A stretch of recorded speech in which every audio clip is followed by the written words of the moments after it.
Alright my friends, today's video is one that I've been promising I was gonna film. I have absolutely no plan or agenda or schedule or any type of script. I'm winging this video and it will be fun for me to edit my like 8 million minutes of talking, which I'm sure is about to happen. I'm here editing it now and social proof, yes, I am having fun editing this very chatty video. I've been sharing with you guys on Instagram that I have found a new method to use my phone less, and it has legitimately changed my life, and I want to share with you. Okay, so let's talk about phones. Phones are a wonderful invention. I think we can all agree that there's lots of parts of our phone that have made our life easier and more convenient. I really love that my husband can just text me at any time of the day and ask me what's for dinner. I love that. No, all joking aside, I mean, there are a lot of huge benefits to phones. A huge part of my business would not exist probably if there weren't phones. But here's the thing, okay, so we all have phones and we use our phones, but the thing about phones is they are extremely addictive. We're all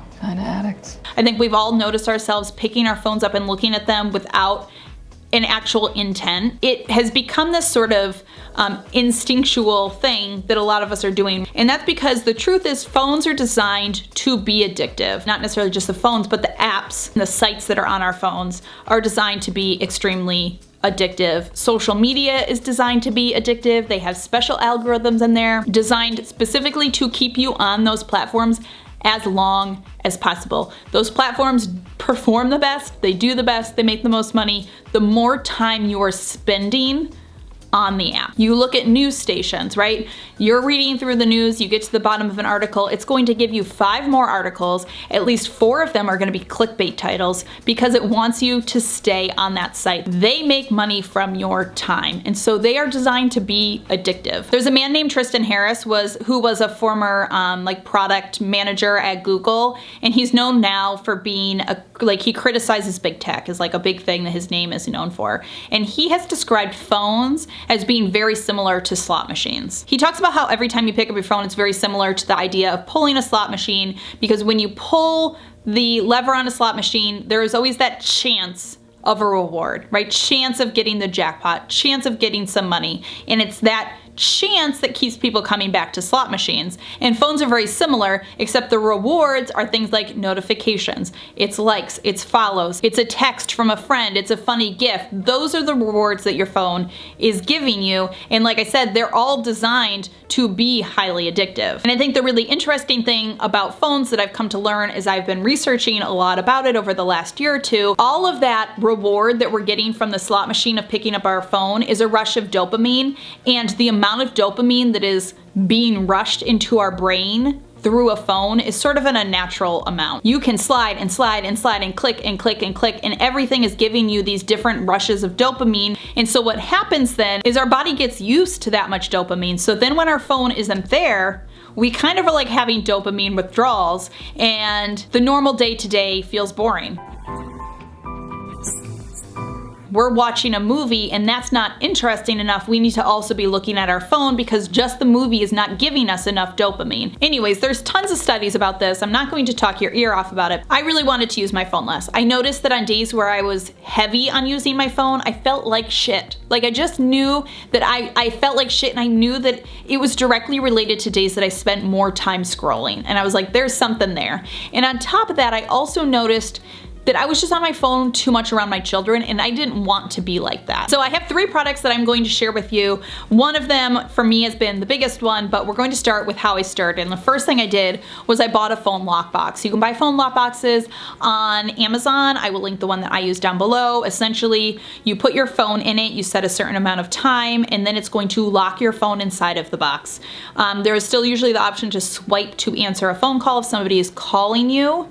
And I think there is like an emergency override, like if there's an emergency and you need to get it open. I've never had to use that. And that was the first step for me. I started just locking up my phone. I would do 2 hours every night. And so what I started doing is I would lock up my phone, usually from like 4 to 6, which is like kind of the peak time that my kids are home from school and stuff. And I would just lock it up. And I very quickly realized a couple of things during those 2-hour lockups. I noticed that 1, it was easier to parent.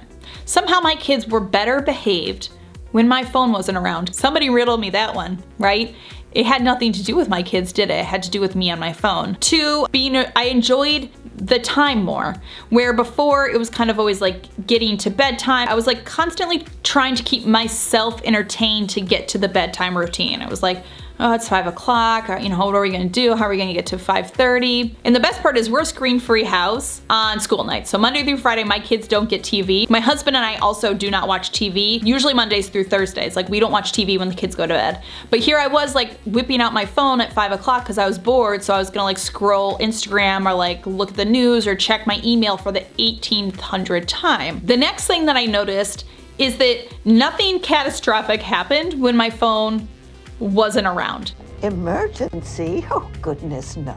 Right? Like I wasn't missing some so important email in that 2-hour period. There wasn't some deadline that was happening. Like we've all become so used to being connected on our phones all the time that the thought of like not having our phone for a few hours, like what if something horrible happened, well, this is kind of like the mindset that we've become because we always are tethered to our phones. I got to my emails the next morning, like it wasn't the end of the world. And I just legitimately realized that those 2 hours were so enjoyable.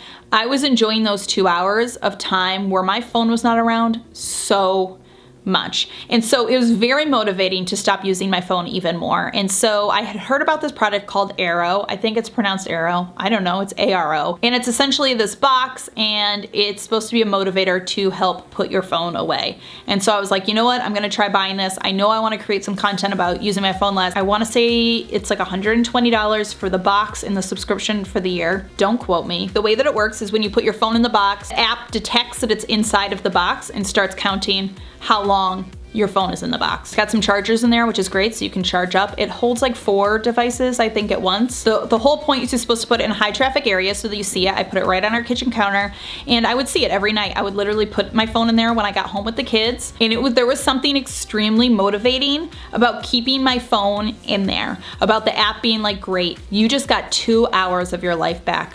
Awesome. Today you had your phone in the box for 5 hours. I literally, when I got the app, set a goal of 1 hour and 30 minutes a day. It was so motivating. Within a week, I was averaging about 5 hours a day in that box. By the second weekend I had the Arrow box, I left my phone in the box almost the entire day. I'd put it in like first thing when my kids woke up, and it wasn't until like 2 p.m. that I was like, oh, my phone is in. I call it in the box. My kids know. They're like, hey, can you play that song I like? I'm like, oh, my phone's in the box. That's what we call it. I was like, oh, my phone's in the box. I got it, opened it, checked a few notifications, literally put it back in the box because I was like, I don't need it. Silly little box has literally changed my life because after sticking with it for less than 2 weeks, when I pick up my phone now, I'm like, there's not really anything here for me. You know what I mean? Like where I used to like literally habitually pick it up and just scroll because I was bored, because I was trying to kill time. I think for me, the fine line has always been, we use our phones for utility, right? I have my alarm clock on my phone. I order my weekly groceries through my phone. I keep my grocery list on my phone. It's how I talk to people at my kids' school when they're at school. Like we have an app so that I can chat with them. I have my work email on my phone. I mean, like